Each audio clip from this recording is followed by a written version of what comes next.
Olá, boa noite, sejam todos bem-vindos a esse nosso segundo episódio dessa série de Moisés a Kardec, ali com os nossos amigos Jorge Elahai e Álvaro Moderrai.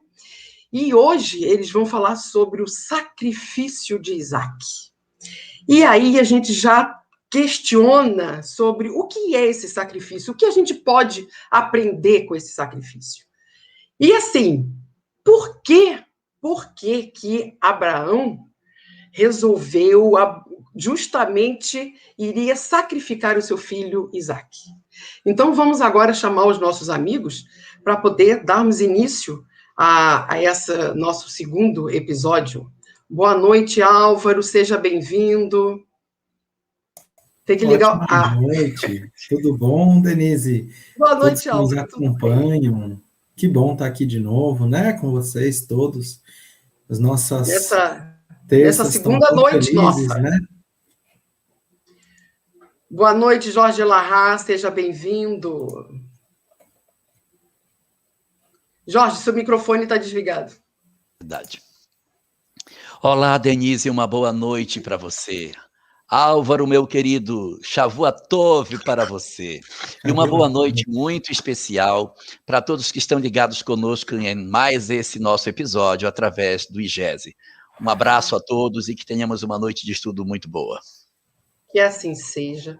Mas antes, então, de darmos início à nossa noite falando sobre o sacrifício de Isaac, que hoje vai ser bem interessante esse tema também, vamos à nossa prece, né, para a gente poder ir acalmando e serenando nossos corações. Vamos, então, elevando o nosso pensamento a Deus, nosso Divino Pai, nosso Pai de misericórdia, ao nosso Mestre Nazareno, pois estamos aqui reunidos em Teu nome, com o propósito de aprender um pouco mais os Teus ensinamentos, assimilar, Senhor, as Tuas lições, para que possamos colocar em prática tudo que aqui nessa noite vamos aprender, tornando-nos cada dia espíritos melhores para melhor lhe servir. Sê conosco, Senhor, nesta noite, inspirando nossos palestrantes, para que possamos assim aproveitar ao máximo. Que assim seja. Gente, agora eu saio, vou ficar aqui assistindo dos bastidores, no final eu volto. Até daqui a pouco. Até já. Bom, uma boa noite para todos nós. Hoje nós vamos ter a oportunidade de avançar um pouco na discussão sobre 3 personagens que são muito importantes na história do judaísmo e que são chamados os patriarcas. São 3 personagens que têm uma importância muito significativa na construção do pensamento do judaísmo, porque eles formam a base da estruturação do judaísmo enquanto etnia, e são os primeiros elementos a cultuarem os princípios que estão relacionados com o judaísmo em si. Então, nós vamos falar, nesse período, de 3 personagens, que é Abraão, seu filho Isaac, e o filho de Isaac, que é Jacó.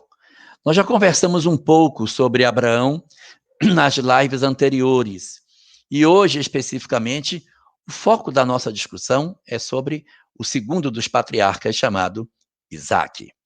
Para que a gente possa trabalhar o tema de hoje, nós vamos precisar voltar um pouquinho no tempo para encaixar Isaac nessa história, para que a gente consiga entender esse fenômeno que vai acontecer com ele.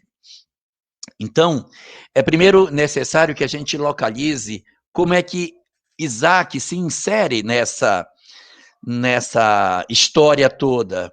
E aí, Álvaro, eu queria que você comentasse conosco, no começo da nossa discussão de hoje, não especificamente Isaac em si ainda, mas eu queria que você comentasse conosco o que a gente tem de informação sobre a infertilidade de Abraão e da esposa dele. Por favor, o que a gente tem de informação sobre isso?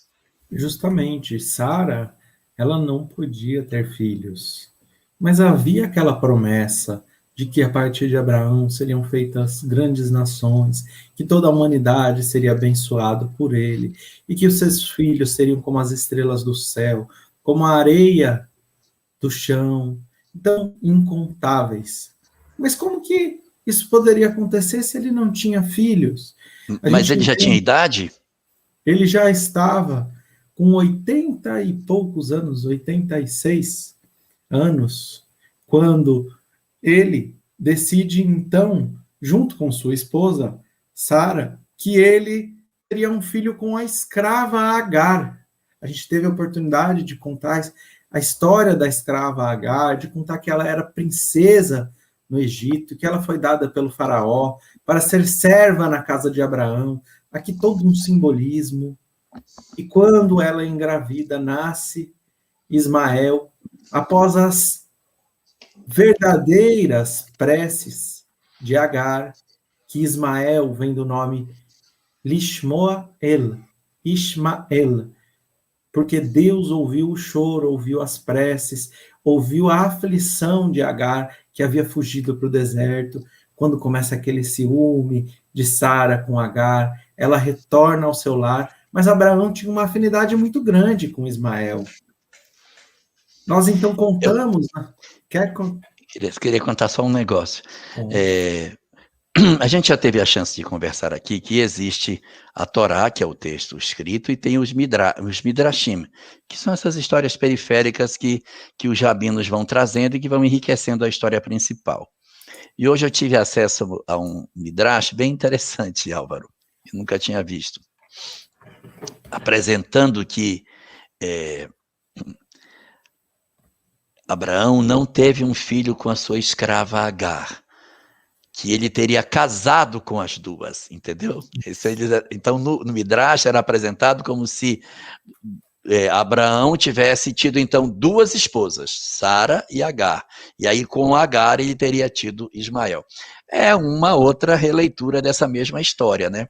Mas o interessante aí é que, a partir dessa figura Ismael, surge a possibilidade da descendência de Abraão, ou seja, Abraão passaria então a ter uma descendência. Então, a partir dessa leitura, a gente pode ter uma outra concepção. Você quer falar alguma coisa sobre isso? É interessante isso que você coloca, porque a gente tem uma passagem no Evangelho que ela está muito correlacionada a esse entendimento do Midrash. Qual? Baal significa dono, em hebraico. A gente está falando de uma língua primitiva, você não tem um vocabulário extenso como a gente tem no português. Então, as palavras, elas têm fundamento filosófico, espiritual, etc. Então, Baal significa dono. Mas a esposa não é diminuindo, a gente está falando de uma língua de tantos milhares de anos atrás. No hebraico, a esposa fala, esse é meu Baal, esse é meu marido. E o interessante é que a mulher samaritana, quando vai conversar com Jesus, ela fala de Baal. Ela fala Baalim, que ela teve vários Baalim. O que são Baalim? Baalim já não são, só para a gente entender como o hebraico não está sendo aqui totalmente, está excluindo as mulheres, mas Baalim, no plural, são ídolos.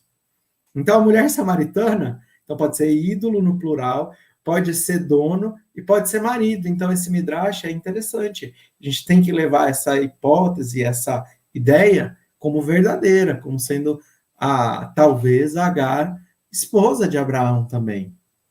Existe essa possibilidade. Mas é interessante, Elahá, que após, quando seu filho já tinha 13 anos de idade, Abraão já tinha 99, a gente contou a história dele nas planícies de Mamré, passam 3 anjos, um desses anjos, eles falam que Sara, sua esposa, que também já estava mais idosa, ela teria um filho, e ela ri. Ela ri, porque ela falava, meu marido já está idoso, eu já estou idosa e sou estéril, como que eu vou ter filho aos 99 anos? Por isso seu filho chamou Yitzhak, que vem de sorrir, de sorriso. Ela deu gargalhada, ela achou aquilo engraçado, mas era um anjo, entre aspas, tudo aqui metafórico, muitas lições espirituais. E assim vai nascer Isaac quando Abraão já teria 100 anos de idade. 100 anos de idade. Nesse leque vão se passar 37 anos. É claro que a gente já explicou que essas idades também são simbólicas. 137 anos teria Abraão quando Deus diz a Abraão.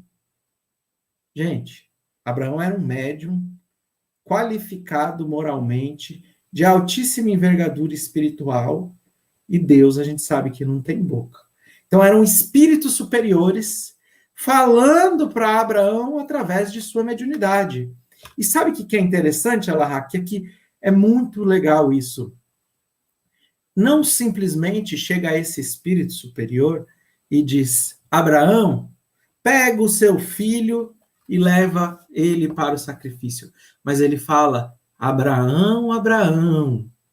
E a gente vai se recordar que Saulo, à porta de Damasco, se encontra com Jesus e Jesus diz a ele: Saulo, Saulo, por que me persegues? E a resposta dele: o que queres que eu faça? O que Abraão vai dizer? Depois que ouve Abraão, Abraão, eu estou disposto a fazer qualquer coisa por ti. Então a gente percebe uma semelhança e a gente vê que Paulo, a trajetória de Paulo, ela é totalmente escrita dentro dessa ideia do Antigo Testamento. É a ideia de espíritos superiores se comunicando. Nossa, mas aqui que vai torcer, a porca torce o rabo, Elahá. Por quê? Que espírito superior que é esse que vai falar para sacrificar o filho? Ele vai falar: bom, você faz qualquer coisa por mim? Então faz o seguinte, pega o seu filho, vá para a terra de Moriá e lá você deve oferecer um sacrifício na montanha que lhe oferecerei. Então, para a gente começar a entender essa história, a gente tem que desconstruir a ideia da literalidade do texto. A interpretação e a história literal, ela é importante, a gente estuda através dela, mas a leitura dela chama-se interpretação pshat, simples.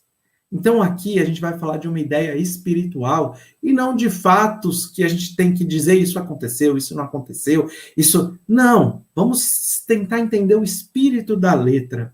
Então, ele vai dizer: sobe até uma montanha. Olha, Jesus deu o sermão da montanha.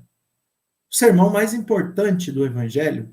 Lembramos Mahatma Gandhi, que falou: se tudo se perdesse e não perdêssemos o sermão da montanha, não estaria nada perdido. Se nós lembrarmos, Moisés subiu na montanha.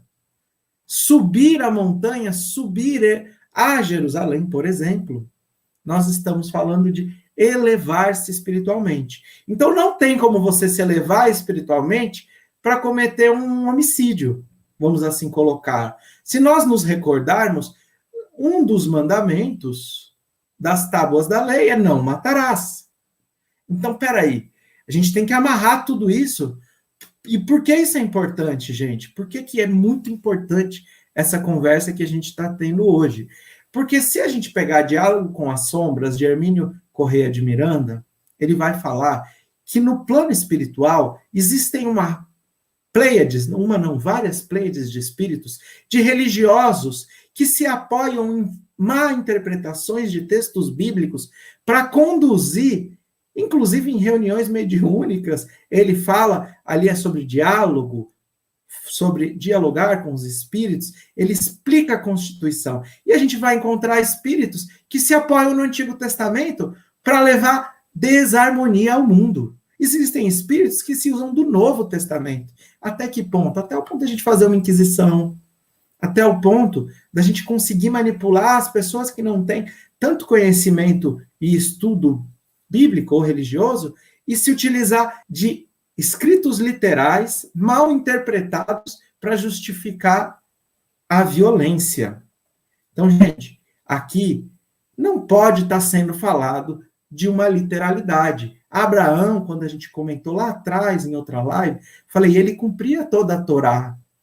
E se ele cumpria a Torá, ele cumpria os 10 mandamentos. Então, ele não poderia assassinar. Qual é o sentimento desse filho, Elahá, desse pai, perdão? Imagina, conta um pouquinho para a gente. Como seria, você que é pai, eu ainda não sou, não tive esse privilégio, Mas conta pra gente, e assim, Abraão com 99 anos, conta pra gente como isso seria entendido. O que é mais doloroso dessa história é porque ele tinha tido primeiro Ismael, mas em função de desavenças entre Sara e Agar, entre a esposa do primeiro filho e a do segundo filho, entre Agar e a sua esposa, no caso Sara, ele acaba fazendo com que o filho Ismael e a mãe dele, chamada Agar, vão embora. Então, ele que tinha tido o filho já tão idoso, perde o filho mais velho que vai embora. Fica só com o outro, ele fica só com um. E o único um que ele tem, que ele já tem 100 anos de idade, se a gente for admitir que esses tempos são cronológicos, esse filho que acaba se convertendo em filho único, que é como, de repente, você vai ver dentro do texto do Gênesis, ele diz assim, Abraão, eis-me aqui, toma agora teu filho, o teu único filho. Ele tem Ismael também, mas ele está se referindo àquele que priva da convivência dele. O teu único filho, Isaque, a quem amas. Porque se fosse um filho que não amasse, também era fácil, né? Mas toma agora o teu filho, teu único filho, Isaque, a quem amas, e vai à terra de Moriá e oferece-o ali em holocausto sobre uma das montanhas que eu te direi. Então aqui você vê o sinalizador da proposta. E assim, quebrando até um pouquinho do mistério dessa história, eu quero que a gente atente para o que é para fazer.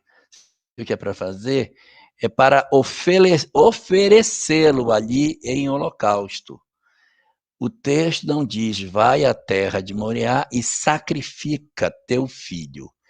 Ele diz, oferece o teu filho em holocausto. Então você vai subir e vai oferecer o filho em holocausto. Não está dito para eles levar o filho e matá-lo sobre a montanha. Vai e oferece teu filho como holocausto. Ou seja, mostra que tu és capaz de fazer isso. E é em cima dessa perspectiva que Abraão, se enchendo de coragem, toma então a decisão de ir, não é perto, é uma viagem de 3 dias, ele faz uma viagem longa para chegar lá. Imagina esses 3 dias a cabeça dele como é que estava, porque ele vai levando o filho e vai pensando, meu Deus, e agora? Como é que vai ser? Vou pegar o meu filho, meu único filho, e vou levá-lo para esse local de sacrifício. É isso, Álvaro? É muito interessante. E é legal que esses midrashim, essa leitura complementar, essas obras subsidiárias, vamos dizer assim, do judaísmo, elas contam que durante essa viagem de Abraão, ele vai ser testado. E ele vai ser testado por quem? Pelo Satã, por Satanás. Oh, meu Deus, o diabo não é na Bíblia, né? Não está na Torá, mas está no Midrash, está na Torá oral, na tradição do povo judeu. Então, Satanás não existe. A origem do nome é da antiga Babilônia e significa adversário. Então, o que é? Um adversário de Deus, não alguém com poderes, um espírito com poderes superiores a Deus, mas um espírito equivocado, pode ser de qualquer nível. E quando ele está atravessando o deserto, esse espírito vem para ele e aparece na forma de olha só que interessante, na forma de um velhinho. E ele fala assim, Abraão, você está levando seu único filho, mas você não pode ter filhos. Como você vai fazer? E a sua descendência? Tenta plantar uma sementinha na cabeça de Abraão. Abraão está passando em outro lugar e aparece um rio. Ele falou, mas aqui não tinha um rio. Ele tem que atravessar esse rio com a água no pescoço com seu filho Isaac. E ele entende que aquele rio também tinha sido colocado por esse Satã, por esse espírito, entre aspas, aqui é tudo muito metafórico, é muito, sem literalidade, viu, gente? Então, quando ele passa por isso, o que a gente está entendendo? Abraão não era um espírito puro, um espírito evoluído, mas não puro. Puro a andar na terra foi Jesus. Por quê? porque ele foi testado. E quando ele era testado, ele tinha que usar o seu livre-arbítrio para vencer aquilo que sua razão, aos olhos de um mundo materialista, colocavam como possibilidades para que ele abandonasse o serviço a Deus. Foi uma ordem divina.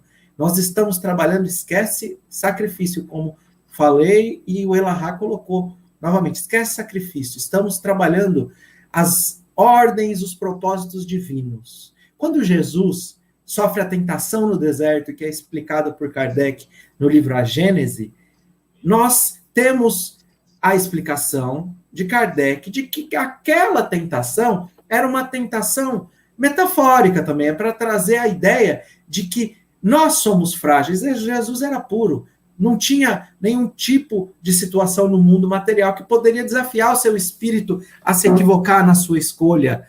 Então, o que nós estamos encontrando? Abraão não é um espírito puro.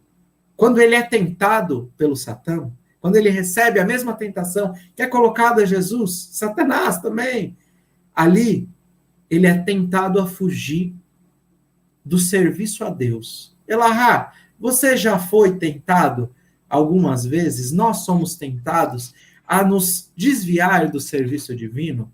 Conta pra gente. Eu acho que o tempo todo, né? O tempo todo nós somos questionados com relação a isso. E a gente, às vezes, não se dá conta do que está acontecendo, e quando a gente olha para trás, que vê o que fez, meu Deus, eu pulei todas essas fogueiras, porque foram tantas as tentativas de atrapalhar, de fazer com que não acontecesse, e a gente já conseguiu, apesar disso, ir driblando daqui, driblando dali, mas seguindo na tarefa. Mas eu queria resgatar um pouquinho dessa fala do Satã, no seguinte sentido. Nós temos dentro da visão do cristianismo uma ideia de que você tem um adversário de Deus, como se Deus tivesse poder e Satã estaria investido praticamente do poder de Deus. Então você tem duas potências que lidam, que lutam, o bem e o mal. E o cristianismo confere a esse personagem um poder quase que divino, um poder praticamente infinito. E na leitura do judaísmo, essa figura, o adversário, ele não é um adversário que é um espírito que rivaliza com Deus. Ele representa uma linguagem mais clara em termos de espiritismo, como se fosse obsessor. Então, é o espírito que te atrapalha, que é o teu inimigo, que é o teu adversário, o teu, aquele que está focado em ti. Mas não existe um ser que seja um adversário que ombreia com Deus e que tenta medir força com ele. Não é esse o sentido. Mas são aqueles outros seres que são as almas dos homens equivocados, numa leitura mais espírita, né? Que procuram atrapalhar as pessoas aqui embaixo. Então, esse Satã, numa leitura mais focada naquilo que o espiritismo propõe, a gente poderia trazer para o conceito de obsessor, e não para o conceito de Satanás, de um demônio que seria a personificação do supremo mal. Bacana. E ele chega lá, ele consegue usar o seu livre-arbítrio para domar as suas tentações, vamos assim colocar, as suas paixões, e ele alcança o Monte Moriá. Subiu é no mesmo sentido de se elevar na casa mental de Calderário, capítulo 4 do livro do Maior. Eu quero falar uma coisa. Conta para nós, por favor. Eu quero falar o seguinte: o que Abraão diz antes de subir? O que ele diz antes de subir é muito interessante. Você quer falar para nós o que ele fala antes? Não, pode falar. Posso falar? Então, o texto da Bíblia fala que quando ele sai, ele caminha 3 dias para chegar lá. O Monte Moriá é distante de onde ele morava. E ele leva com ele 2 de seus moços. Não dá o nome desses moços, mas tem um midrash que fala que um dos moços era Eliezer, que era um dos seus mais leais servos, chamam de Eliezer também, ou Eliezer, tanto faz. que vai ser muito importante na história de Isaac mais à frente. E o outro moço seria o próprio Ismael. Sim, o filho de Isaac, porque ele diz que, mesmo ele tendo ido embora, ele não perdeu o vínculo com o pai. Então, ele visitava o pai com uma certa frequência, e nessa viagem seria Ismael que estaria com ele. Mas isso são hipóteses, nós não temos isso no texto bíblico, isso é apenas uma informação de um midrash. Mas o legal é o que ele vai dizer para esses homens. Eu vou ler, olha só. Ele diz assim, que Abraão se levantou de madrugada, preparou o jumento, tomou consigo 2 de seus moços e seu filho Isaque, cortou a lenha que ele ia usar para fazer o holocausto e, levantando-se, foi para o lugar que Deus lhe dissera. Então, ele vai todo preparado para fazer o holocausto. Já saiu de casa com o material do holocausto todo preparado. Quando ele chega no pé do monte, antes de subir, que era o que eu gostaria de destacar, ele se vira para os seus moços, que foram aqueles que foram com ele, e diz para eles uma coisa extremamente importante. Ele diz, ficai-vos aqui com o jumento, que ele foi com um jumentinho, ficai-vos aqui com o jumento, e eu e o moço que ele está falando é Isaque, eu e o moço iremos até ali, e havendo adorado, retornaremos a vós. O que está escrito nesta fala de Isaque, de Abraão? Ficai aqui com o jumento, e eu e o rapaz, o moço, iremos ali, e adoraremos e retornaremos a vós. Álvaro, o que isso quer dizer? Se estão indo em 2 e vão retornar no plural, Exatamente. A gente... Se eles vão em 2 e ele está dizendo que vão retornar, no plural, é porque ele sabe, no plural, é porque ele sabe que o filho não vai ficar lá. Porque se ele soubesse que o filho ficaria, ele diria, vou eu e o moço e retornarei. Mas ele diz, retornaremos. Já havia a certeza do retorno do filho antes da ida. Porque o que foi dito a ele era para que ele oferecesse o filho em holocausto. Oferecesse. Então, o que vai acontecer nisso?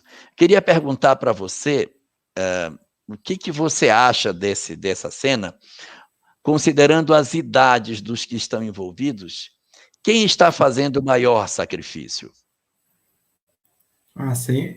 Bom, a gente vai ver um pouquinho mais à frente que Isaac ele vai concordar, mas ele vai ter algumas preocupações. Mas que Abraão, que tinha aqui o que nos dá a entender esse filho como aquele que daria continuidade a parte desse trabalho, a maior parte com o povo, a descendência do povo de Israel, o sacrifício é muito grande para Abraão de dar o seu filho. E se nós imaginássemos que Isaac não queria isso, ele tinha 37 anos, Abraão 137, aproximar, só para ter ideia, tá, gente? Não é literalidade. Bom, a gente sabe que ele não seria sacrificado, se ele não quisesse também. Então tem essas duas ideias. Mas comenta para nós, Elahá. O que dá para perceber é que realmente o sacrifício é de Isaac mesmo. É ele que vai se sacrificar. Porque um velho de 137 anos não dá conta de um jovem de 37. Independente da idade que ele pudesse ter, se ele tivesse 20, tivesse 13, tivesse 12, o pai dele já tinha 100 a mais. Um velho com 100 anos a mais do que um filho não dá conta de amarrar um filho e sacrificá-lo. Então, esse momento é um momento para Isaac, em que Isaac se entrega, porque na circunstância do que vai acontecer, quem vai ser, na verdade, provado não é só Abraão, Mas Isaac, em aceitar aquilo que o pai está dizendo da relação dele com o seu senhor. Então, isso autoriza Isaac à condição de patriarca, porque ele entrega também, de certa forma, a sua vida a Deus nessa hora. E aí, quando a gente olha sempre pela perspectiva de Abraão, mas a gente tem que olhar também pela perspectiva de Isaac, que o pai pega, leva você e diz, meu filho, vou sacrificar você. Então, aí você tem uma informação muito preciosa do valor daqueles que estão envolvidos na cena. Mas vamos lá, o que acontece na sequência? Imagina, eles subiram o morro, que aqui, ó, elevou espiritualmente, a gente já entendeu como é metafórico. Chegou lá em cima, Abraão pega... Gente, eu vou contar de uma forma... Estou sempre contando de uma forma divertida, não como o mais leve, não como o texto diz. Pega a faca, começa a molar. Ele tinha passado um rio, essa lenha tinha que estar meio molhada, se a gente lembrar desse Midrash. Subiu, estava lá. Filho, olha o pai. Estou vendo aqui a fogueira, o altar, a faca. Mas cadê o animal? Fala, meu filho, é você que vai ser sacrificado. Bom, se fosse eu estava correndo. Mas Isaac, ele era muito evoluído, como você coloca para nós, e assim ele ria das circunstâncias da vida, porque ele entendia todos os seus sacrifícios como oportunidade de servir a Deus, conta o Midrash. Por isso também não é ria, mas ele se alegrava diante de todas as circunstâncias da vida. Mitzvah gedola liot besimcha tami. É um mandamento muito grande. Você está sempre feliz, sempre alegre diante de todas as situações da vida, entender tudo como oportunidade divina. Quando Abraão coloca o seu filho ali, ele fala, mas e minha mãe? Não é por mim, não. Tudo bem, eu entrego a minha vida a Deus, mas a minha mãe não vai chorar? E aqui a gente se lembra de Paulo de Tarso indo à casa do seu pai, segundo nos conta Emmanuel, em Jerusalém. Perdão, não foi em Jerusalém. Tarso. Em Tarso. E ele chega, o pai fica muito triste, dá um alforje de moedas. E ele não queria o alforje de moedas. Ele queria a compreensão do seu pai. E a gente se lembra de Francisco de Assis se despindo. E o seu pai chorando. A preocupação de Isaac não era com o seu sacrifício, mas era com a sua mãe, que talvez poderia não compreender. Abraão já levou sem contar, porque imagina a brigaiada que ia ser. Quando ele coloca a faca no pescoço, aparece um anjo, um espírito de alta envergadura, chamado Michael. Michael é Michel, em português? Miguel, isso. Miguel ou Micael? Aparece esse anjo, Michael, e às vezes eu tenho dificuldade nos nomes em português, por isso que não é. Então, quando ele coloca a faca, fala, não precisa sacrificar. Olha para o lado, não tinha nada, não tinha animal. Isaac falou, apareceu um carneiro com um chifre enroscado num arbusto. Quando aparece esse chifre enroscado, esse carneiro, ele fala, oferece o cordeiro. E é por isso que o povo de Israel tem um instrumento religioso, um shofar, as trombetas que são faladas no Evangelho, que são faladas no Apocalipse de João. O shofar, traduzido como trombeta, é feito do chifre de um animal kasher. Geralmente o chifre, aquele chifrinho, aquela espécie que tem o chifre enroladinho, é feito com aquele chifre de carneiro.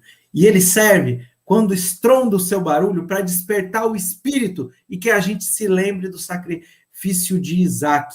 Quando tudo isso acontece e ele sacrifica o carneiro e não o seu filho, então é dito para ele, agora você é um justo, você passou pela sua prova. Agora, tem uma parábola, eu posso contar, Elahá? Uma parábolazinha que vai ajudar a entender um pouco melhor o que está significando isso. Porque a gente vai colocando muita informação e às vezes fica difícil. Sei que tem muita gente que às vezes ouve de novo, as pessoas me falam, olha, voltei 2, 3 vezes para entender. Então eu vou contar uma parábola aqui, uma historinha. É uma parábola racídica. de judaica, para entender essa passagem. Na antiga Rússia dos czares havia um rei. E esse rei, ele adorava caçar. Ele saía para caçar com os seus servos, assim, seus súditos, e ele, caçando um dia, viu um animal muito grande, e ele saiu atrás desse animal, vamos assim dizer, desembestado para caçar ele. Quando ele se deu conta, ele já estava longe e estava sozinho. Ele não sabia voltar por aquela floresta. E ele ficou perdido. A Rússia é muito fria. E começou naquele frio, anoitecer, ele perdido, animais uivando, lobo, urso, tudo que a gente pode encontrar para aquelas bandas, e ele falou, meu Deus, eu não vou aguentar esse frio. Ele percebeu que ele ia morrer naquela situação.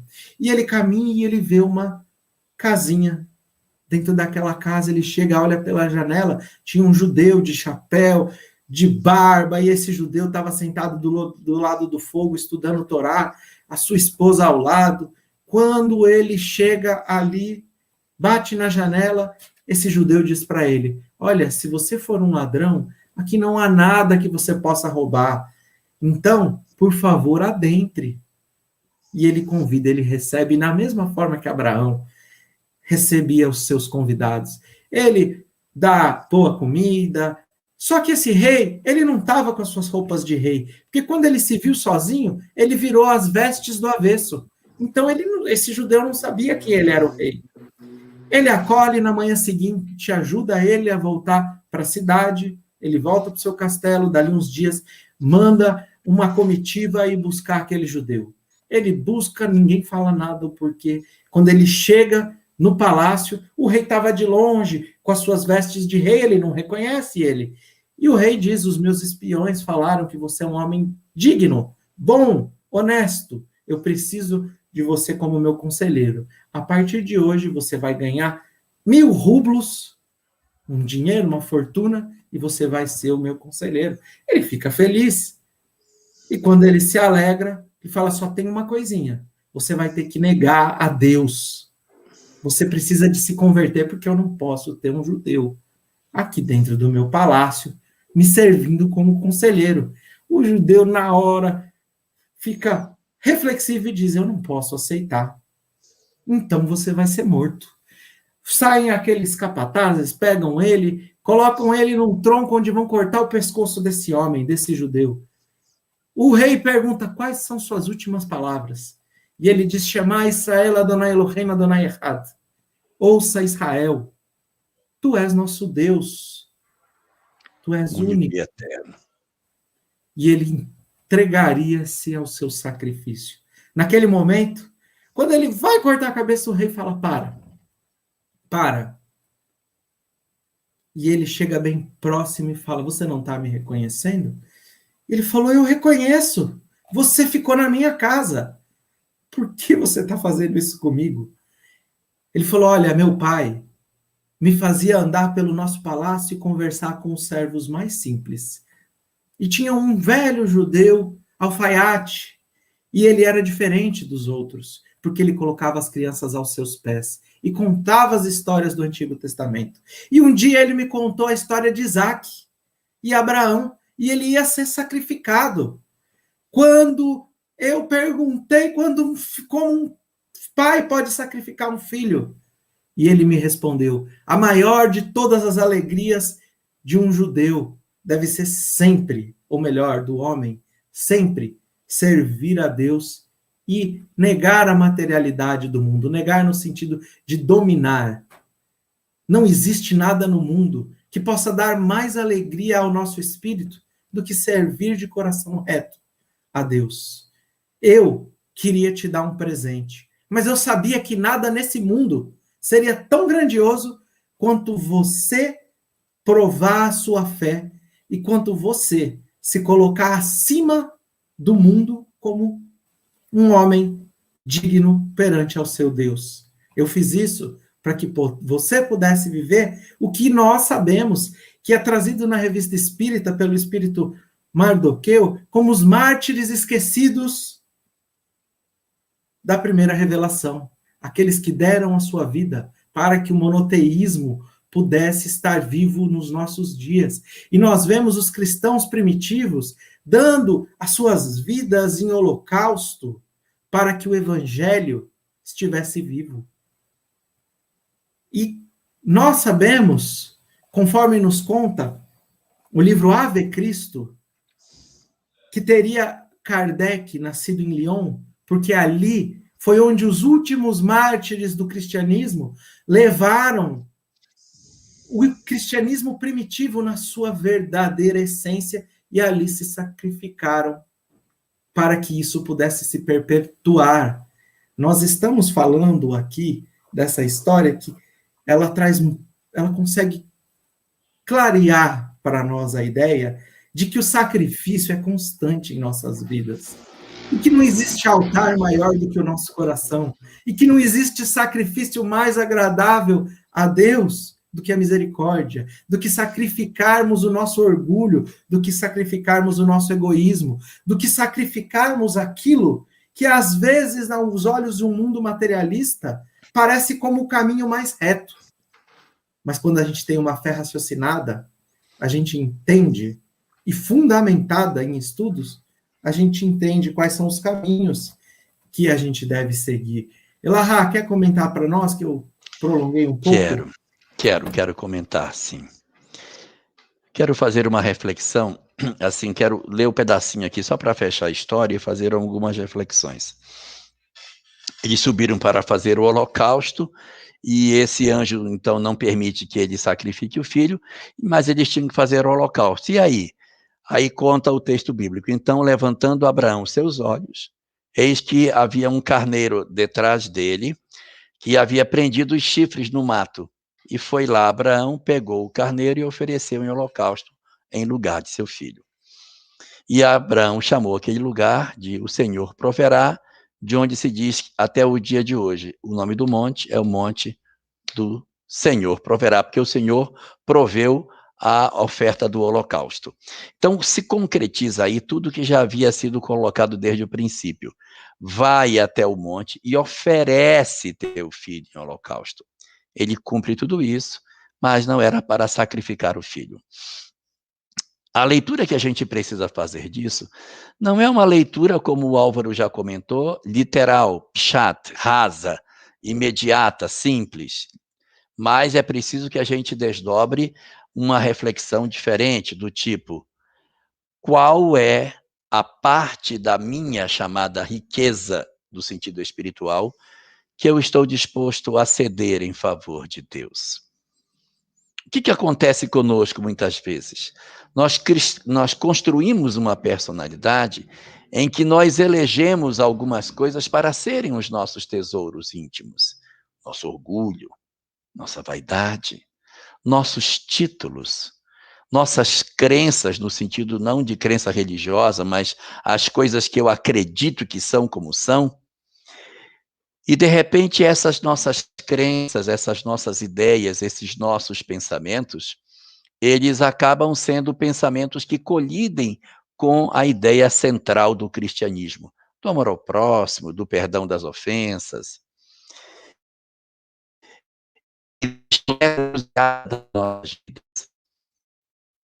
Nós precisamos tomar essa decisão. A decisão de abrirmos mão daquilo que a gente acha que é aquilo de mais poderoso que nós possuímos, que seriam os nossos tesouros, colocado como se fosse o filho. Então, haverá momentos das nossas existências em que nós vamos ser obrigados a fazer algumas renúncias. E as renúncias que a gente vai fazer são as renúncias que não são do filho, até porque o filho não perdeu, mas dos nossos apegos, das nossas dificuldades de nos desembaraçarmos de algumas coisas. Aí, já que estamos falando tanto de judaísmo, eu quero resgatar aqui uma obra que narra a história de um judeu, que é a obra Voltaire, irmão Jacó. E ele narra ali a sua desencarnação. E ele conta ali uma coisa muito curiosa.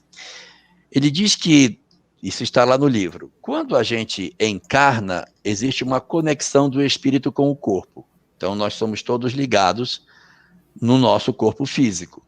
Quando chega a hora da nossa desencarnação, aquilo que Deus pôs, Deus tira. Então, na hora da desencarnação, esses laços são desfeitos e o espírito, então, se desembaraça do corpo. Isso todos nós sabemos. Mas nessa obra ele traz um conceito novo. Ele fala ali de uma ideia chamada fluidos gravitantes. Ele dá esse nome.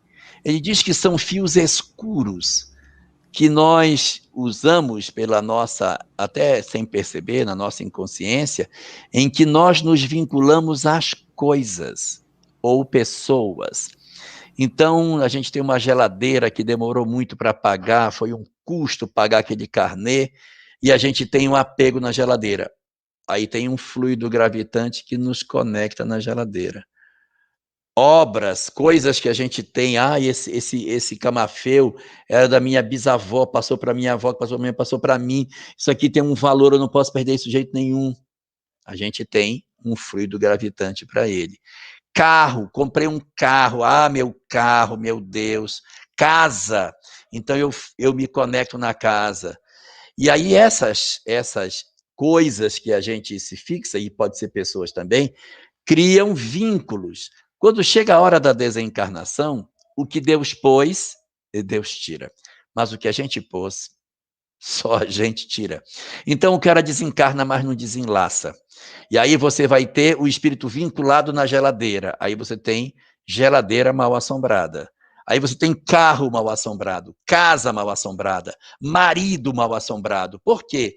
Porque a pessoa se conecta naquilo e não consegue se desligar. Nós, no momento da nossa evolução, nós seremos convocados pela vida para desembaraçar-nos dos nossos vínculos espirituais, daquelas vinculações desnecessárias que nós criamos. Nós fazemos vínculos espirituais desnecessários. E este sacrifício significa abrir mão daquilo que a gente tanto gosta, mas que, de certa maneira, não vai mais poder ter valor para nós. Vamos ter que aprender a caminhar sem aquilo. Nós temos um exemplo disso no Evangelho, a mulher do vaso de alabastro, a mulher que entra, que no caso Maria de Betânia, entra com o vaso e derrama o vaso em Jesus. No Evangelho de Marcos, e só no Evangelho de Marcos, nenhum outro narra isso, mas só o dele, quando ela entra com o vaso, que ela derrama em Jesus, ela quebra o vaso. Quebrar o vaso é extremamente significativo, porque ela, como boa judia, podia derramar 2 gotinhas em Jesus, bem pouquinho, guardar o vaso para usar numa nova oportunidade. A grande pergunta é, usar onde? Com quem? Quem seria mais precioso? O que faz ela? Derrama o vaso e quebra. Isso aqui não me interessa mais. Não existe mais vínculo.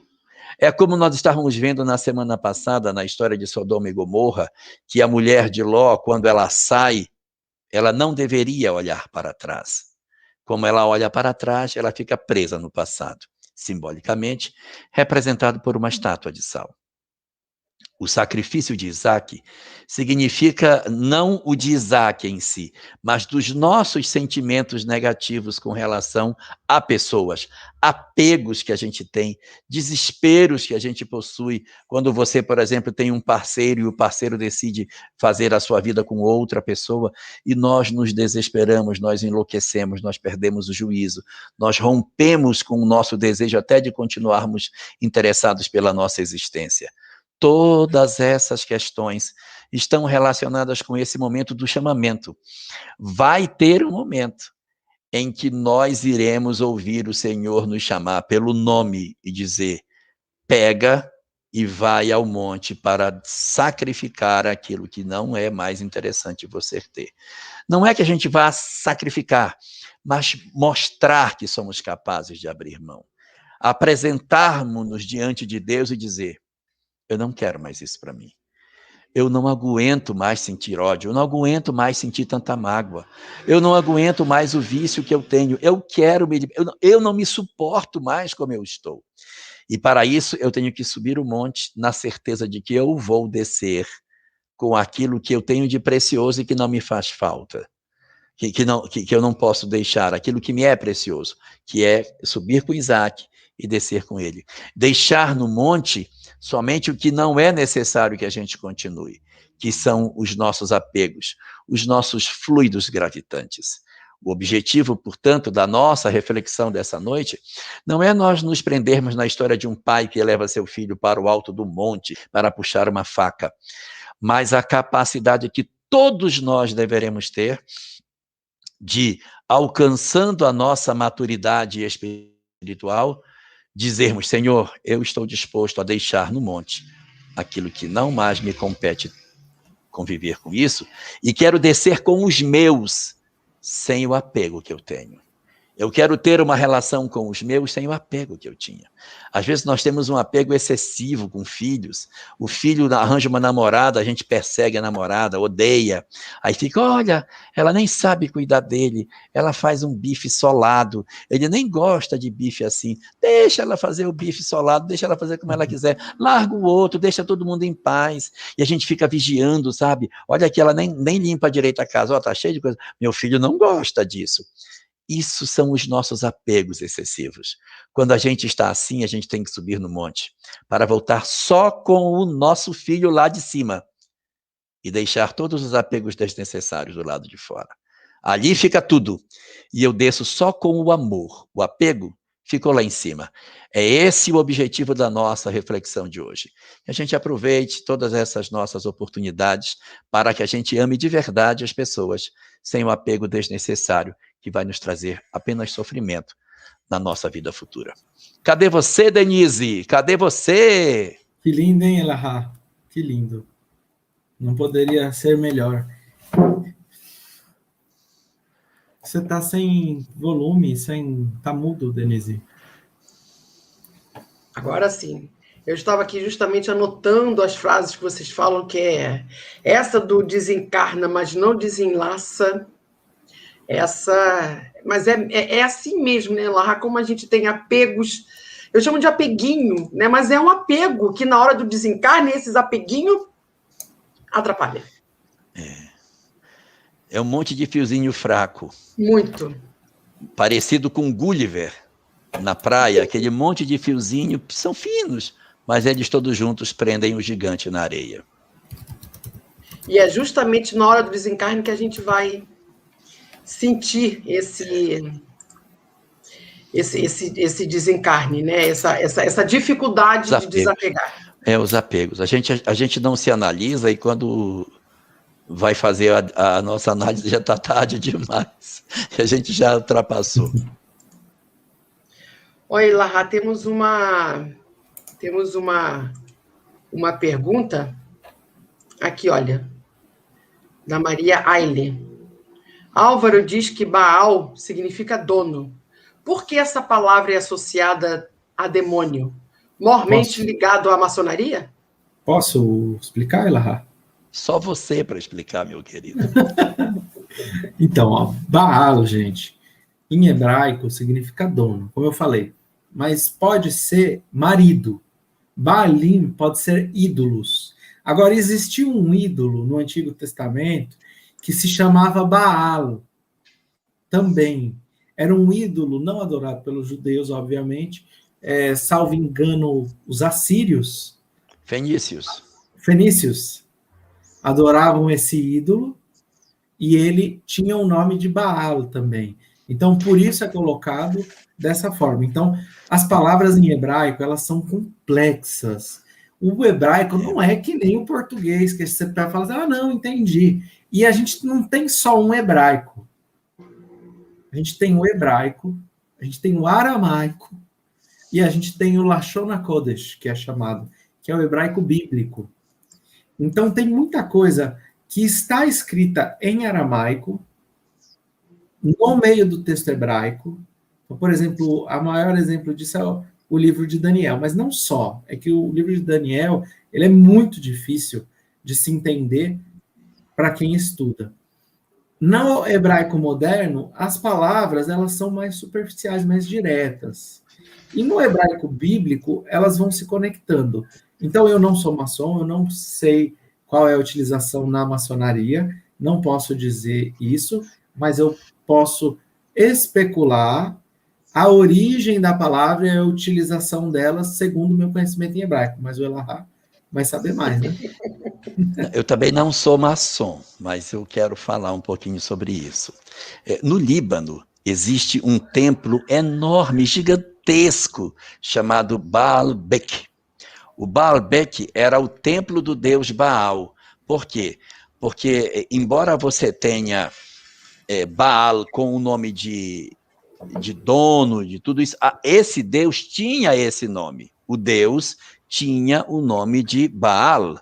Independente de, no idioma dos judeus ser chamado de dono, na Fenícia, o nome do deus era Baal. O que eu posso fazer? É como, por exemplo, você ter aqui o chefe da tribo, chama cacique. No nosso Tupi-Guarani, é cacique. Agora, se cacique lá em eslavo, em romeno, é outra coisa, é outro problema. Então, entre os fenícios, Baal era o nome do deus. E aí, na Fenícia, havia todo um culto a esse deus, que era um ídolo, ele tinha imagens, cultuava-se esse ídolo. E a Fenícia, que é o Líbano, fica no norte de Israel. E Jerusalém fica no sul de Israel. Então, o Líbano é mais próximo do norte de Israel do que Jerusalém. Então, havia muita influência da Fenícia sobre o reino do norte de Israel. E há um período na história do povo hebreu, do povo judeu, no qual as ideias do povo da Fenícia atravessam a fronteira e vêm se agasalhar no seio do povo do norte de Israel. Tinha uma rainha, Jezabel, né? Jezabel, que era ela... Jezabel. Ela era que tinha vindo da Fenícia e que tinha interesse que isso acontecesse, que esse Deus, não que ela fosse perversa, ela é má, não, era a crença dela, ela achava que esse Deus era o verdadeiro, que o Deus de Israel era uma bobagem, então ela franqueava com que esse Deus entrasse em Israel, franqueava que os sacerdotes de Baal entrassem em Israel, então houve toda uma divulgação muito intensa da religião do Deus Baal em Israel.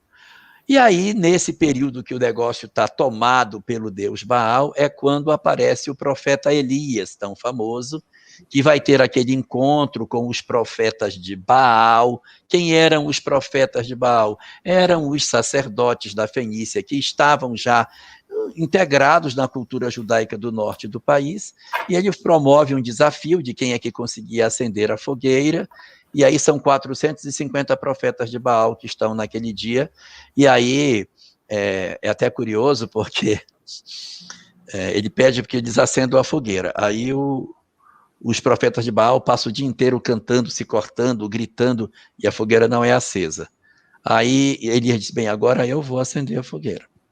Aí ele chega lá e diz, olha, mas acender a fogueira com a madeira seca, para o meu Deus é fácil demais. Eu quero que molhe. Você quer que molhe? Quero.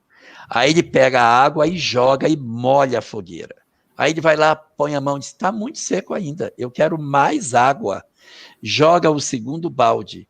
E daí ele diz, ainda está seco, eu quero mais um. Aí eles jogam 3 baldes de água nessa madeira que fica encharcada. E aí o texto diz que ficou tão encharcada a madeira que a água escorria daquela fogueira ainda apagada, né, do local de sacrifício, a água escorria e fazia um rego de água escorrendo daquele local do holocausto. Aí Elias se abaixa, pega 5 pedrinhas no chão, ele pega 5 pedrinhas e diz, Senhor, para que as pessoas vejam que tu és poderoso e tal. Aí já sou eu falando, não está no texto isso não. Pega as pedrinhas e faz tchum, com a pedrinha e a água pega fogo. Vrum! A água pega fogo de maneira tão intensa que até o rego de água que estava escorrendo também fica inflamado. Eu não sei que água foi essa que ele jogou na madeira. Eu sei que a madeira toda pegou fogo e aí ele se vira para o povo e diz, eles não acenderam a fogueira, o meu Deus é o verdadeiro, o deles é o falso. Matem. Aí eles cercam e matam os profetas de Baal. Então, na síntese dessa história, Baal passa para a história do povo hebreu como sendo o símbolo do opositor a Deus. o símbolo do opositor ao bem. Então, o deus Baal, ele pode até nem ser mau, ele pode até nem ser um deus sanguinário, mas ele passou para a história com a leitura de que ele é um deus perverso, se o Deus de Israel é o bem, ele é o mal. Então, ele representa tudo de negativo. E aí, inspirado nessa ideia de que o deus Baal representa tudo de ruim, é que muitas pessoas simbolizam na figura da palavra Baal tudo que não presta. E talvez, eu não sou maçom, a maçonaria foi buscar nessa história de Elias essa conceituação desse Deus, porque nós não temos outro Deus que tenha tido tanta presença no Estado de Israel, de maneira tão efetiva, como o Deus Baal. Se eu não me engano, até no Beit HaMikdash eles botaram uma imagem do Deus Baal. Teve um período que dentro do Templo de Jerusalém, o pessoal botou uma imagem lá dentro. Mas tem uma época que isso acontece. Eu não sei se é de Baal que eles põem. Mas eles tinham, os povos vizinhos tinham muitos deuses, e de vez em quando havia essa tentativa de contaminar, né, o pensamento do Deus único com a presença do Deus Moloque, do Deus Baal e outros deuses que apareciam naquela região por ali. Todos eles personificados num ícone, numa imagem, num símbolo. Como é que chama? Uma imagem, né? Ídolo, é? Um ídolo, isso, num ídolo. E aí o Deus de Israel sem ídolo, sem nenhum tipo de representação desse sentido. Então, por aí, talvez, a gente consiga ter a visão dessa figura do Deus Baal, da Fenícia, e a importância que ele teve na história do povo hebreu. E aí, só para sintetizar, quando Elias consegue expulsar essa ideia do Deus Baal com o sacrifício dos profetas, a terra estava 2 anos sem chover. Aí ele senta numa pedra e chama uma nuvem que está lá longe, do tamanho de uma mão, uma nuvem, chama, a nuvem vem, chove, aí chove. Aí está vendo? Sabe por que não chovia? Baal. Então, Baal é a representação de tudo que é negativo. Por isso que tem essa imagem que se criou em torno dessa figura mitológica. E esse Elias vai reencarnar, né, como João Batista. João Batista. E interessante é que naquela passagem da mulher samaritana, as pessoas, quando falam 4 maridos tiveste, não é uma referência a 4 maridos, as pessoas, eu já vi dizendo, ela era uma meretriz, não é isso, porque foram 4 povos que dominaram o povo do norte, o reinado do norte, o reino de Israel. Então, egípcios, assírios, fenícios, nós encontramos a introdução de 4 diferentes povos que dominam o reino do norte e inserem a adoração desses ídolos. Então, ali no Monte Garizim, do lado de onde está o poço de Jacó, de onde existe esse diálogo com a mulher samaritana, ele está falando, olha, 4 deuses vocês tiveram, e o que tens hoje, não está falando 4 maridos, 4 Baalim, 4 ídolos vocês tiveram, e o que você tem hoje, não teu és. Então ele está fazendo um resgate da fé no Deus único. E por que ele passaria por ali? Esses povos estavam brigados, reino de Judá havia brigado com o reino de Israel, e ali já havia longos períodos, quase um milênio de brigas, e ali, além disso, existia uma diversidade, uma disputa religiosa, cultural, e Jesus uma animosidade. E Jesus vai passar por aquela terra dando uma volta desnecessária, escolhendo um caminho improvável, para o quê? Para falar, olha, eu não vim apenas para o povo de Israel, eu estou vindo para o mundo. Ali na beira do poço acontecia o casamento. A gente vai encontrar na história de Jacó, a gente vai encontrar em várias histórias do povo de Israel, os casamentos acontecendo na beira de um poço. Então, ali é o casamento de quem? Do Messias com o mundo. Então, ali é outro marido. E o Messias ali representando a fé no Deus único. Então, tudo isso a gente só entende, parece que fala, nossa, mas aonde eu vou usar isso tudo que eles falaram? Para entender o Evangelho. Para entender o Evangelho. Para a gente não ficar, às vezes, perdido nas palavras. E achando que eram 4 maridos mesmo, né? Que aquela samaritana tinha.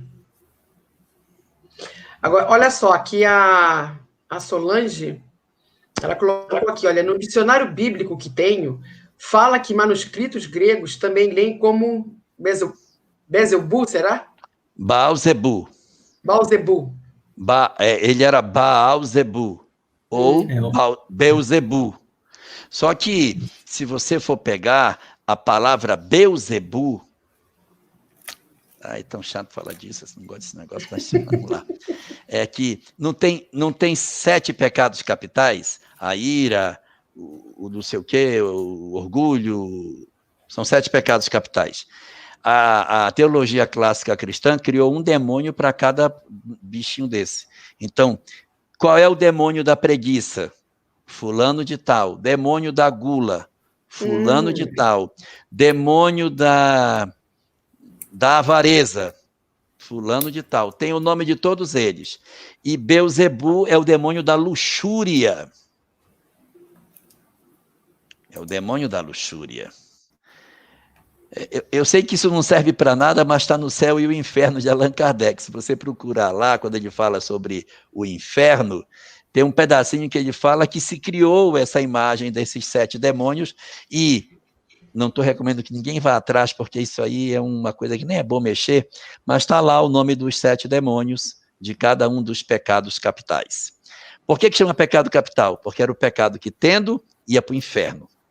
O pecado venial era o pecado que tinha desculpas. Então, o pecado venial vai para purgatório. O pecado capital é capital, vai para o inferno. Não tem jeito. Não, vai para o inferno. Aí os pecados veniais, esses ficam ali no purgatório, por ali, curtindo um pedaço. Né? E é interessante a gente dar uma... Isso não é espiritismo, tá? Sobre as traduções, sobre os manuscritos escritos em grego, Jesus não falava grego, Jesus falava aramaico e hebraico. Na época de Jesus se falava aramaico, mas a língua da liturgia é o hebraico. Então a gente encontra muita perda, por isso que às vezes a gente lê o texto em grego e lá não está escrito ídolos. 4 ídolos tiveste, mas está escrito 4 maridos. Por quê? Professor Davi Flusser, a maior autoridade, talvez, a maior autoridade em evangelho do mundo, ele foi professor da Universidade Hebraica de Jerusalém, ele tem diversas obras, e ele que vai influenciar todos os pastores, padres, ele vai trazer um trabalho assim, fenomenal sobre judaísmo e cristianismo, um dos seus livros, acho que está até aqui, não está aqui agora, Cristianismo e suas origens no judaísmo, salvo engano, tem em português, se encontra em sebo, ele vai explicar isso. Quando se pega o texto em grego e se traduz direto para outra língua, se perde o significado. Você tem que voltar ele para o hebraico e do hebraico traduzir para outra língua. Por quê? O hebraico é filosófico. A linguagem do hebraico que está ali é uma linguagem espiritual, não é o hebraico moderno. É um hebraico bíblico. Então, muitas dessas traduções, mas o nome é Baal-zebu, é o mesmo nome, muitas vezes é só para dizer que a gente não estou criticando o texto em grego, não é isso. A história está registrada em grego, os evangelhos, os pergaminhos do evangelho estão em grego, mas só para a gente procurar sempre fazer essa conexão, porque sem entender judaísmo, não dá para entender com profundidade os escritos escritos por judeus, para judeus, que são os escritos do Evangelho. Muito bom. Temos uma última pergunta do Puma. Meus irmãos, com respeito a todas as crenças e religiões, eu gostaria de saber por que hoje em dia, nas artes, principalmente na filmografia, vemos o renascimento dos deuses nórdicos, hindus e etc. Nós temos tido muitos filmes recentemente, Os Deuses do Egito, a história de Perseu, de Teseu, um retorno a essa mitologia greco-romana. Nós temos tido muito, até a figura do Thor, que as meninas gostam tanto, que são deuses nórdicos, né? E aí você tem o Aquaman, que também é uma outra entidade, tipo um deus das águas. Você tem realmente um retorno a tudo isso. Qual é a razão disso estar acontecendo? Existem várias. A primeira razão é econômica, ou seja, isso atrai público, as pessoas vão atrás e querem ver, então a gente faz. Mas por que atrai público? Qual é a razão das pessoas se sentirem tão atraídas por isso? É porque os deuses, eles são muito permissivos em termos de caráter. Você não vai encontrar os deuses antigos estabelecendo regras de condutas rígidas do que você tem que fazer de certo ou de errado. Os deuses, na verdade, se você perceber, nenhuma religião, no fundo, é politeísta. Pode até assustar o que eu estou dizendo, mas elas não são. Elas têm sempre um criador e diversos protetores. Olhe para os deuses do Olimpo. Um criou e os outros protegem. Diana é a deusa da caça, o outro é deus da beleza, o outro é deus do sol, o outro... Eles são criadores ou eles são protetores? Ceres, deusa da agricultura. Perséfone, filha de Ceres, e aí vai para o Hades. Então, eles não criam, não é assim um colégio de criadores, assim, eu vou criar a África, eu vou criar, não sei o quê. Não é assim que funciona. Você tem um Deus criador e uma pleiade, um panteão formado de um conjunto de deuses que, no fundo, são protetores. Deuses do Antigo Egito, tem um catupilhão de deuses no Antigo Egito, mas eles são protetores. O Criador é um só. Então, Zeus é o Criador, Osíris é o Criador, Odin é o Criador. Os outros exercem funções, não vou dizer que sejam pequenas, mas são funções de proteção daquilo que é criado. Então você tem a figura da criação não só. E os vários deuses, eles não têm regras rígidas de obediência, de um código, você não pode ser assim. Os deuses protegem, têm sentimentos humanos, têm inveja, têm ciúme, têm raiva, descarregam sua ira. E isso as pessoas se sentem muito mais identificadas com tudo isso. Então acaba sendo mais fácil eu apresentar um Deus que tem tantas características humanas do que eu trabalhar um Deus de Israel que não tem conversa com ele. A regra é essa. Como o pessoal diz na televisão, a regra é clara, a regra é essa aqui. Então, é essa que é a regra, não tem duas. E como Deus é único, não tem, não tem, a regra é só uma e acabou. Então, a ideia de hoje a gente está com esse resgate, ela está calçada em 3 elementos básicos. O fator econômico, que as pessoas gostam de assistir. 2, a permissividade dos deuses que não são, na verdade, ditadores de normas de conduta. E o terceiro é que isso está no nosso ideário, isso resgata as nossas memórias profundas, isso faz com que a gente tenha contato com os nossos períodos na Grécia Antiga, as nossas histórias nos países nórdicos, nós evocamos as lembranças multimilenares que nós trazemos dentro de nós, isso acorda determinados sentimentos de saudade que faz com que a gente queira ver. Por que a gente gosta de assistir filmes históricos? Por que o filme O Gladiador faz tanto sucesso? Porque isso evoca lembranças do circo de Roma, do poder romano, do exército romano, da galhardia daquele império. Então, isso vai mexendo com a gente e muitos de nós tivemos histórias por essas regiões. Quando a gente ouve falar dos deuses do Egito, todas as fibras nossas que viveram naquele lugar se acendem e nós nos sentimos chamados a voltar a esses lugares onde nós já vivemos no passado. Então, para acordar nossas memórias, para falar de seres superiores, seres divinos, que não nos ditam regras tão rígidas como o Deus de Israel, e para atender os interesses do mercado, os deuses estão de volta. É um sinalizador dos novos tempos. Mas a gente não deve entender isso como um sinal horroroso de perversão dos costumes, nem nada parecido. Porque existe muita beleza e muita lição que se pode tirar. A mitologia greco-romana está cheia de histórias que são muito importantes para a nossa condução. No fundo, todas as histórias da mitologia grega são grandes parábolas, das quais tiramos grandes lições para as nossas vidas, porque as lições morais sempre foram as mesmas em todos os povos. A gente só tem que ter olhos de ver e ouvidos de ouvir para que a gente consiga dizer: olha essa história como ela é interessante. Só um exemplo, a história de Ícaro e Dédalo ficaram presos no labirinto e não conseguiam fugir. E Ícaro, que era muito inteligente, junto com o pai, fazem o quê? Pegam as penas dos animais, colocam cera de abelha, fazem asas. Qual era o propósito? O propósito era sair do labirinto.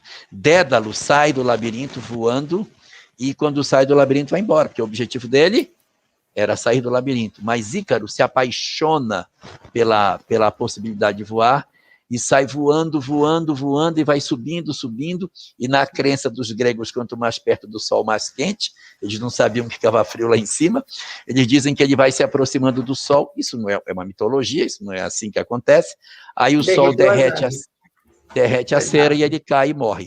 Então, qual é o que tem aí? É tudo uma grande parábola. A história é a história da ambição humana. Então, se você tiver olhos de ouvir, como a história dos argonautas, a história do Minotauro, a história de todas as histórias da mitologia, elas trazem um fundo moral que a gente pode aproveitar se nós soubermos retirar as lições que elas têm.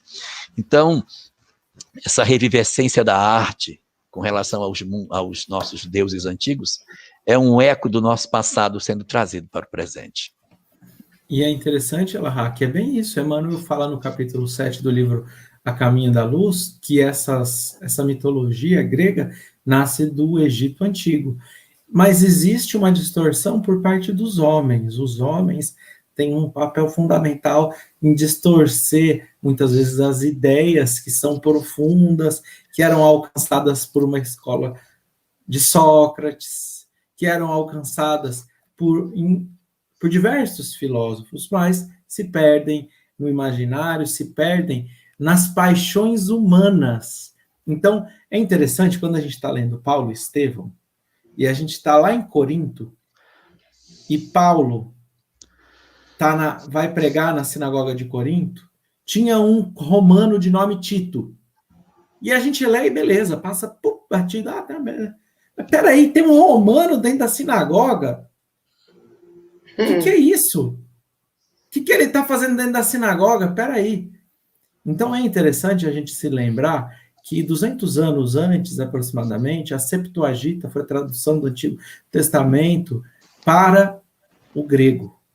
Os gregos passaram a obter um acesso. E dentro dessa cultura greco-romana, existe uma distorção desses valores que trazem a mitologia, e esses valores se perdem. Então, por exemplo, os valores morais estavam totalmente distanciados da realidade. O que fazia com que um romano de nome Tito fosse buscar dentro de uma sinagoga um código de conduta moral que, é rígido? É rígido. Mas ele estabelece limites. Ele estabelece limites morais para a afetividade, para o ganho de capitais, para a administração para o roubo, para o homicídio. Você tem limites. Então, isso, o que a gente passa batido ali no Paulo e Estevão, é o que está fazendo um romano de nome Tito dentro de uma sinagoga. Então, a gente percebe que existe um preparo da espiritualidade com a primeira revelação, para que quando Paulo saísse como vaso escolhido, caminhando e difundindo o evangelho, existisse uma ideia que só poderia ser compreendida com uma base de judaísmo. Porque não tem sentido você falar em descendência de Davi, o filho de Davi, para uma pessoa que nunca ouviu o Antigo Testamento. Então, antes disso, antes dessa Septuaginta, nós também temos a primeira diáspora, com a destruição do primeiro templo de Jerusalém, onde os judeus se espalham pelo mundo, e a gente encontra uma sinagoga de Roma sendo fundada 200 anos antes de Cristo. A gente encontra em Antioquia, a gente encontra em todos os locais do Império Romano sinagogas. Por quê? porque foi levado essa ideia para que se estabelecesse, através da primeira revelação, limites morais para que depois a gente pudesse caminhar e se aprofundar, planificar no amor do Evangelho e concluir essa obra com o ensino dos Espíritos. Então, é bem legal, né, Elarra? Acho que o nosso tempo está... Nosso tempo está acabando. Bom, gente, eu também agradeço profundamente tantos ensinamentos e aprendizado nessa noite. Shalom para vocês dois, shalom. E vamos terminar com a nossa prece. Eu vou trazer a nossa prece hoje para terminar essa live, o Salmo 91. Vamos terminar trazendo esse salmo como prece final. Obrigada e até terça-feira, dia 2 de março, às 21h30, nós voltaremos a nos encontrar. Boa noite a todos que participaram, a todos que estiveram aqui conosco, as nossas parceiras de transmissão. Obrigada, obrigada e obrigada. Até dia 2.